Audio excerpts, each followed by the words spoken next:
എനിക്ക് പൊക്കക്കുറവില്ല എന്ന ഒറ്റ കാരണത്തിൽ പല പല പട്ടത്തിൽ നിന്നും എന്നെ എടുത്തു കളഞ്ഞു കേട്ടെ.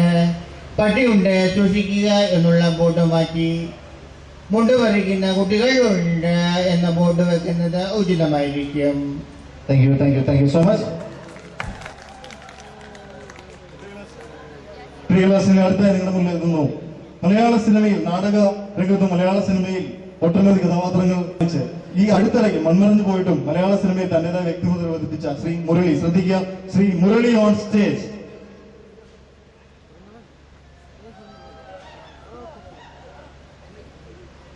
എടോ വിഷം ആദ്യമായതിന്റെ പിളറയിലേക്ക് ഒരു ആയുധം കൊടുത്തന്നിട്ട് അതാർക്ക് നേരെ ചൂണ്ടിപ്പിടിക്കണമെങ്കിലും ഒരു മുടി 4 വരയ്ക്കണമെങ്കിൽ കാഞ്ചു പിടിക്കണമെങ്കിൽ കൽപ്പിച്ചത് ശേഖരണ.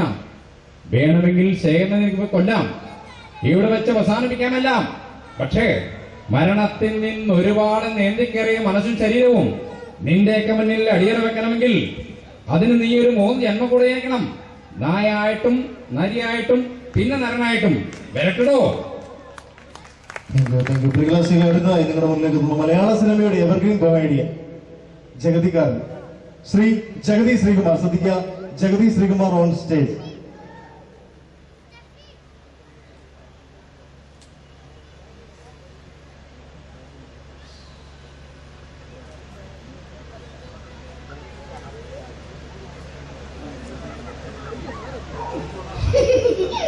എന്നോടാണ് വിദ്യാപീഠത്തിന്റെ ദുർഗമട്ടുവോ ഇവിടുന്ന് എവിടെ പോയി കിടക്കുക? ഓർമ്മയുടെ കൂടാരങ്ങളിൽ ചക്കട്ട ഭൂക്കട്ടമാകാൻ നേരമായപ്പോ ഇവിടുന്ന് എവിടെ പോയി കിടക്കുക? നാരായണ കുരയണ ധാരാവാടെ പണ്ട് പരട്ട പടികളോ സാഹിബിനെ ഒരു പരട്ട കുഠാരവും പിടിച്ചിട്ട് നോക്കട്ടത് പരട്ടേ.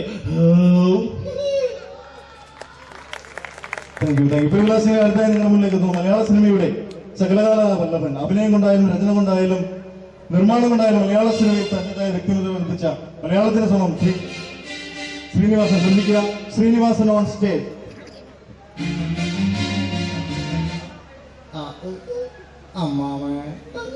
അമ്മാമ കുണുക്കിട്ട കോഴി കുളക്കോഴി കുന്നിൻ ചാറുവിലെ വയക്കാട്ടി നീക.